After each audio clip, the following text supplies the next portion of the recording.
But there's no other place to start than this man, Victor Osimhen, and the reports that Arsenal are in talks to sign him this summer. James, what can you tell us? Well, this is a report that's emerged in the Telegraph this morning from Matt Law, a brilliant journalist based in the UK. And we know that Arsenal and Galatasaray have been speaking about the possibility of Gabriel Martinelli going the other way. Now, it appears there's been wide-ranging conversations between Arsenal, their sporting director, Andrea Berta, and Galatasaray around a potential signing of Victor Osimhen. Now, there's a possible scenario that he's been offered to Arsenal, or there's a scenario whereby Arsenal have asked about his availability. We wait to see what has happened in those talks and whether this progresses into something verging on interest and potentially a bid from Arsenal. And it's the Telegraph's understanding that Galatasaray have an interest in Gabriel Martinelli and Ethan Nwaneri. So very early stages.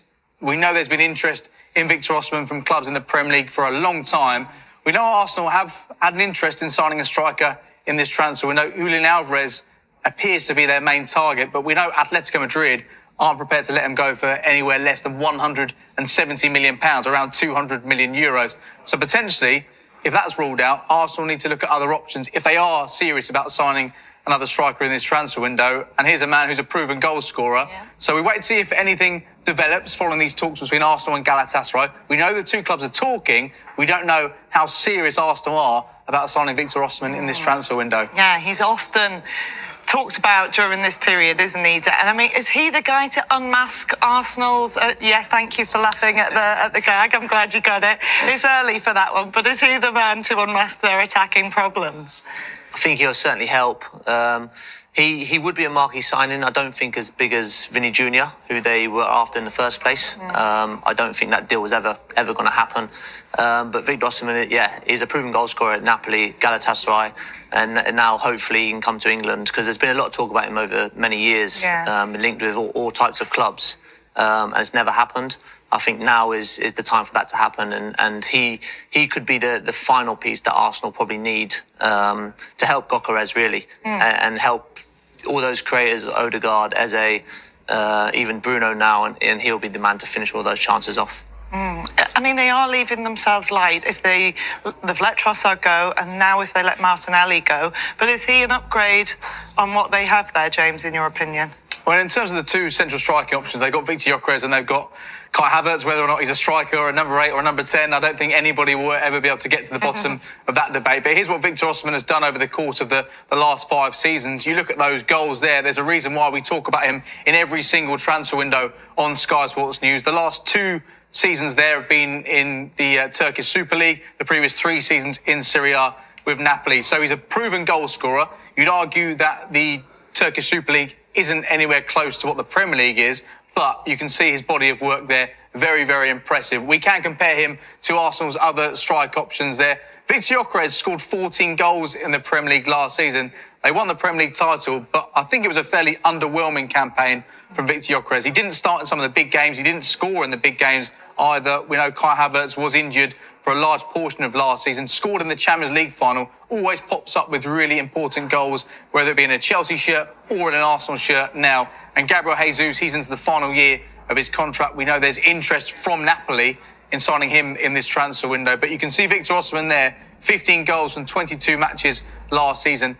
His injury record isn't incredible. He's not available for every single match, which is something which Arsenal may have to weigh up. They had 63 matches in all competitions last season. They need their strikers fully fit, and with the issues that Kai Havertz has suffered over recent seasons, they don't want to be signing a player who's not going to be available for every match. But that's how Osimhen stacks up against the other Arsenal forwards. And you think last season, going back to what we saw in the last campaign, Gyökeres scored 14 goals. The next top scorer was 7. I think it was Saka who got 7 goals. And the fact they won the Premier League title is remarkable when you think they didn't have a goal scorer scoring 20 goals. The goals weren't shared around. They dominated when it came to set pieces, as we know. This season, they'll try and be more progressive, you'd think. And if Osimhen is available for a good fee, the wages will be something that Arsenal will need to consider, because that was one of the discussions when it came to Vinicius Jr. If his wages were going to be north of £400,000 and you made him the best paid player at the club, what impact would that have on the dressing room? Is that a factor that Arsenal need to be aware of potentially if they're bringing a player who's being very heavily paid above some of his teammates?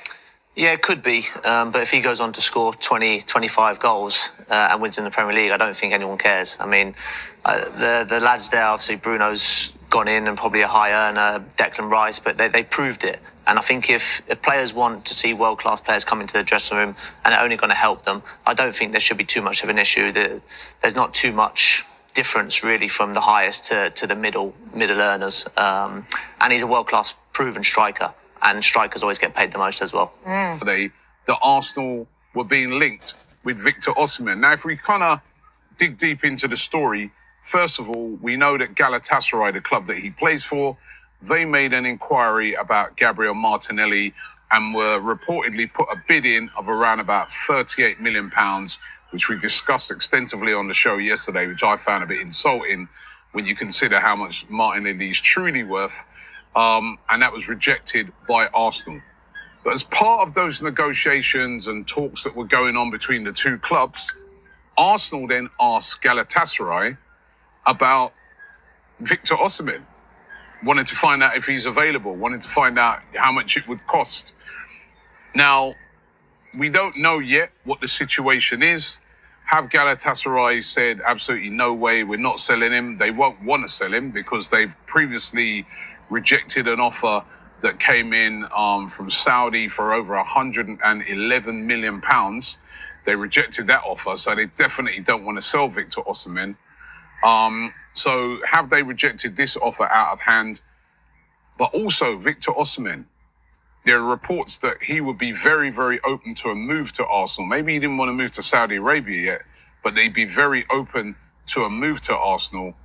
And could this one be one of those that sort of rumble on close to the transfer window? Now, it's interesting because we know that Arsenal are really after a left winger. Victor Osimhen is an out-and-out striker. He's not really a left winger. He's an out-and-out striker. We know that Arsenal are trying to sell Jesus. But that would be interesting if you've got Victor Osimhen, Victor Gyökeres, the two Victors. Then you've also got Kai Havertz. And also, don't forget, we've got Mikel Merino, who I presume, with the amount of midfielders we got, is also going to be kind of playing as a striker this season. So, very interesting that Arsenal are interested in Victor Osimhen. It'll be a lot of money. He's valued at around about £75 million. But as I said, an offer came in for £111 million. I think that was from Al Hilal over there in Saudi. And that was turned down by Galatasaray. So, this, out of the blue, this one. Out of the blue and really, really interesting. It's got everybody talking. He scored 22 goals in all competitions last season. That's a goal more than what Victor Gyökeres scored in all comps. And as I said, he's won the league in Italy. He's won the league in Turkey. Interesting one to watch. But Victor Osimhen today, heavily linked with a move to Arsenal and said to be open to a move, although Galatasaray really won't want to sell him. The other striker, of course, that Arsenal are still showing a lot of interest in is Julian Alvarez of Atletico Madrid. Team talk saying that Arsenal are monitoring his situation closely. This one's going to be one that's really interesting going up to the transfer window. There's reports that Diego Simeone and the club have already spoken to him and said, no, we are not selling you to Barcelona. They've made that very, very clear. However, there are other reports say that they would be open, if they are to sell him, to selling him abroad. That is the only place they're selling, but they're not going to sell him to a direct rival in Barcelona. Arsenal watching the situation, again, one that could go to the transfer window, one to definitely keep an eye on. For most of this summer, Alvarez was the clear number one. Arsenal sporting director Andrea Berta, who worked with him at Atletico, was reportedly holding direct conversations with his camp, and there was genuine belief Arsenal could get a deal done. But two things have gotten in the way. First, Alvarez has made his own preference known, and it isn't Arsenal. Reports consistently describe Barcelona as his dream destination, with him wanting to compete for the Champions League and the Ballon d'Or, specifically in Catalonia. Second, and more decisively, Atletico's valuation has reportedly climbed as high as €200 million, north of £170 million. Even Real Madrid's rumored €150 million offer is being read by some as nothing more than a pressure tactic aimed at pushing Atletico's price even higher for whoever actually wants to buy him. That's a genuinely enormous number for a player who, by his own admission, would rather be somewhere else entirely. So, enter Osimhen, and this is where the story gets interesting, because multiple reports now suggest he's overtaken Alvarez as Arteta's actual top priority. According to journalist Sebastian Dennis, Arsenal are, in his words, charging towards Osimhen, describing it as a top priority request directly from Arteta himself, with the club convinced they can get a deal done before the window closes. The Telegraph adds important context too. These conversations with Galatasaray reportedly started because the Turkish club showed interest in Gabriel Martinelli and Ethan Nwaneri, and Osimhen's name entered the discussion from there. Whether Arsenal or Galatasaray raised it first isn't entirely clear. Let's actually compare what each player brings, because the traits matter here as much as the price tag. Osimhen's biggest advantage is the one thing that can't really be taught: a proven, consistent goal-scoring record. He put up 32 goals on loan at Galatasaray in his first season there, then followed it with 22 goals and 8 assists across 33 appearances last term. Alvarez is a brilliant, versatile forward, but his numbers, while good, don't match that level of pure, relentless output. Osimhen also brings genuine physical presence, strong in the air, a real weapon at set pieces on both ends of the pitch. Exactly the kind of profile that tends to translate well into the physical demands of the Premier League.